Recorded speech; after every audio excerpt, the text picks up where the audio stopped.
இன்றைக்கி நம்ம ஒரு பால்கனி மேக் ஓவர் வீடியோ பார்க்கலாம்.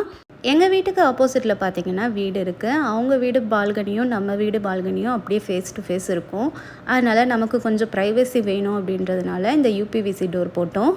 இந்த டோர் நம்ம ஆர்டர் கொடுத்து பண்ணதுனால இந்த இடத்துக்கு சூப்பராக செட் ஆகிடுச்சு. அடுத்ததாக நம்ம எல்லாருக்குமே நமக்குன்னு ஒரு சொந்த வீடு இருந்தால் அந்த வீட்டில் கண்டிப்பாக ஊஞ்சல் போடணுன்ற ஆசை இருக்கும். அந்த மாதிரி தான் எனக்கும் ஆசை இருந்தது. அதனால் ஊஞ்சல் போட்டாச்சு. இந்த ஊஞ்சலில் நாங்கள் 4 பேருமே உட்காந்து ஆடணுன்றதுனால கொஞ்சம் பெரிய சைஸாக தேக்கிலேயே செய்ய சொல்லி செஞ்சது இது. ஃபைனலாக நம்ம வீட்டு பால்கனியாக எப்படி அரேஞ்ச் பண்ணியிருக்கேன்னு பாருங்கள். சிம்பிளாக தான் விட்டுருக்கேன். இதுக்கு மேலே இங்கே எதையும் வைக்கிற ஐடியாவும் கிடையாது. இந்த ஊஞ்சல் ஒன்று போதும் இந்த இடத்துக்கே ரொம்ப அழகு சேர்த்துடுச்சு. இப்போல்லாம் என்னோடய ரிலாக்ஸிங் பாயிண்ட் இது தான். மத்தியானம் தூங்குறதுக்கு பதிலாக இந்த இடத்துக்கு வந்துட்டு ஒரு பாட்டை போட்டு கேட்டுக்கிட்டு அப்படியே அமைதியாக ஒரு மணி நேரம் ரிலாக்ஸ் பண்ணிவிடுவேன். இந்த பால்கனி மேக் ஓவர் எப்படி இருக்குது அப்படின்றத கமெண்ட்டில் சொல்லுங்கள்.